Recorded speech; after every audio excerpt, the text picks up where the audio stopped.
Gobindapur polytechnic কলেজে 2022 থেকে 2025 ব্যাচের ছাত্রছাত্রীদের বিদায় সংবর্ধনা অনুষ্ঠান। ছাত্রছাত্রীদের সাথে এই অনুষ্ঠানে উপস্থিত ছিলেন সংস্থার সম্পাদক শফিউল আলম মণ্ডল, কলেজের অধ্যক্ষ জয়ন্ত কুমার রায়, ইনচার্জ রমাপ্রসাদ চ্যাটার্জি, শিক্ষক দীপঙ্কর কর্মকার প্রমুখ। বিদায়ী ছাত্রছাত্রীদের গোলাপ ফুল, উত্তরীয় এবং মেমেন্টো দিয়ে বরণ করা হয়। বিভিন্ন সৃজনশীল অনুষ্ঠানের মধ্যে দিয়ে অনুষ্ঠানটি পালন করেন। সংস্থার সম্পাদক শফিউল বাবু তার বক্তব্যে বলেন, শিক্ষান্তে অনেকেই কর্মজগতে প্রবেশ করবে, কেউ বা উচ্চতর শিক্ষার জন্য আরও পড়াশুনো করবে, কেউ কেউ কারিগরি বিদ্যায় শিক্ষা লাভ করে নিজেও উদ্যোগে শিল্প স্থাপন করবে। কিন্তু একটি কথা সকলকে মনে রাখতে হবে, আপাদমস্তক একটি ভালো মানুষ হওয়া চাই, তাহলেই জীবনের সমস্ত সফলতা এই প্রতিষ্ঠানের ঐতিহ্য শিক্ষক শিক্ষিকাদের শিক্ষাদান সফল রূপে বিকশিত হবে। ব্যুরো রিপোর্ট, সৃষ্টি সকাল নিউজ বাংলা। ধন্যবাদ। শুভ সন্ধ্যা। সৌভাগ্য আমার যে আমাদের গোবিন্দপুর শেফালি মেমোরিয়াল পলিটেকনিকের 2022-25 শিক্ষাবর্ষের ছাত্রছাত্রীদের চূড়ান্ত পর্বের পরীক্ষার সমাপনাতে তাদের বিদায়ী অনুষ্ঠান আনুষ্ঠানিকভাবে আজকে আয়োজন করেছে। ছাত্রছাত্রী এবং শিক্ষক শিক্ষিকাদের আমার তরফ থেকে তাদের শুভেচ্ছা এবং অভিনন্দন জ্ঞাপন করছি। একটা যদিও অনেক ছেলে এখন বাইরে থাকতে বা বাড়ি চলে গেছে, তার সবাই উপস্থিত থাকলে ভালো হতো। মানে ঘুষিকা কিছুক্ষণ আগে বলছিল যে রবীন্দ্রনাথের কথা দিয়ে যে শীর্ষদায় ঘরে থাকা আমাদের এই মানে মেমোরি গুলো আর কি। তো স্মৃতি কখনো আনন্দের কখনো বেদনার থাকে, এটা আমরা সবাই স্বীকার করি।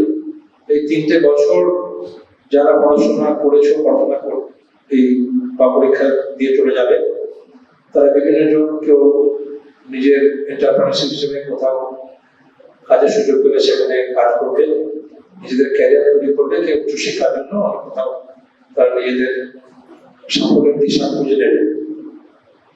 সব থেকে বড় কথা হচ্ছে যে আমি যেটা বলবো, আজকের যে প্রাণ থেকে, যে আন্তরিকতা থেকে অনুষ্ঠানের আয়োজন করা হয়েছে, যে আমাদের সম্পর্কটা, আমাদের রিলেশনটা যেন অনুরণিত হয় যতদিন আমরা বেঁচে থাকবো, যতদিন আমরা আমাদের সঙ্গে সম্পর্ক থাকবো।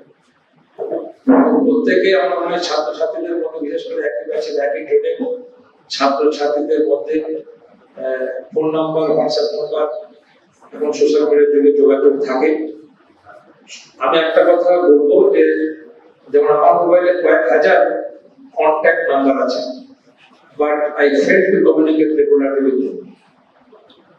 মাঝে মাঝে বন্ধুদের সঙ্গে কথা বলবে, স্যারদের সঙ্গে কথা বলবে, শুধু কন্ট্যাক্ট নয়, কমিউনিকেশন থাকে। আমি এইটুকু অনুরোধ করবো, কারণ আমাদের প্রাক্তন রাষ্ট্রপতি ডক্টর এপিজে আব্দুল কালাম একটি কথা বলেছিলেন। তিনি ভালো ছাত্র ছিলেন, মেধাবী ছাত্র ছিলেন, কিন্তু উনি বলছেন একদিন গল্প করতে করতে, আমি কোন বছর পরীক্ষায় সেরা নম্বর পেয়েছিলাম আমার সেরা বন্ধুদের কথা বলে নেই, যারা জীবনে অনেক বড় বিজ্ঞানী হয়েছে, প্রফেসর হয়েছে, কিন্তু আমি সেই দিনগুলো ভুলতে পারিনি যেদিন স্কুল পালিয়ে মাঠে গিয়ে আমরা বন্ধুদের সঙ্গে খুনসুটি করতাম। সেই দিনগুলো ভোলানো হয়। তোমাদের মধ্যেও সেরকম বড় বহু মুহূর্ত আছে যেগুলো তোমরা ভুলতে পারবে না। কোন স্যারের রাগান্বিত চোখ, ধমকানো, পরীক্ষা হলে একটু অসুবিধার সম্মুখীন হওয়া, সবকিছু তোমাদের শিখতে পেরেছে।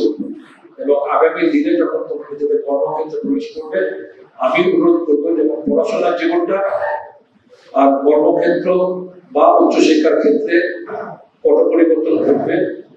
প্রত্যেকের কাছে আলাদা আলাদা দৃশ্য ফুটে উঠবে, আলাদা পরিবেশ পাবে।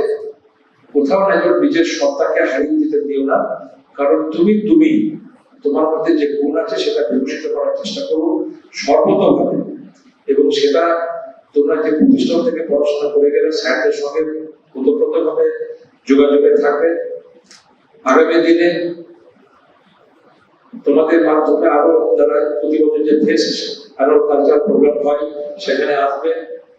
তোমাদের পরবর্তী ছাত্রছাত্রীদের সঙ্গে তোমাদের কর্মক্ষেত্রে যদি কোনো সুযোগ সুবিধা থাকে, যেমন আমাকে যদি কেউ বলে একটা কাজের লোক দিতে, আমি প্রথম চিন্তা ভাবনা করে আমার প্রতিবেশী, আমার গ্রামের মানুষ, আমার পাশে থাকা কিছু বন্ধু-বান্ধবদের কাজের সুবিধার চেষ্টা করি।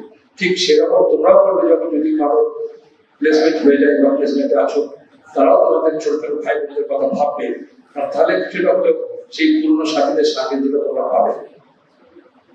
এটুকুই বলবো। এবং সব থেকে আমরা যেটা আজকে শেষ মুহূর্তে তোমাদেরকে আমি বিদায় করবো না, এটা আনুষ্ঠানিকতা শুধু, কারণ বিদায় করে কিছু হয় না, একটা আনুষ্ঠানিকতা, এটা একটু কি বলবো যে একটু কমেমোরেট দিস কালারফুল মোমেন্ট, একটা বর্ণাঢ্য একটা আয়োজন করেছে, সেটাকে স্মৃতিতে রাখার জন্য এই আয়োজন। তোমরা সবাই ভালো থেকে, এবং এই সবাই যে সমস্ত শিক্ষক শিক্ষিকারা উপস্থিত আছেন, এই ছাত্রছাত্রীদের প্রাণে যারা এখনো পর্যন্ত সঙ্গে ছড়া উপস্থিত আছেন, প্রত্যেকে আরেকবার শুভেচ্ছা অভিনন্দন জানিয়ে আমার ছোট্ট বক্তব্য শেষ করছি। ধন্যবাদ।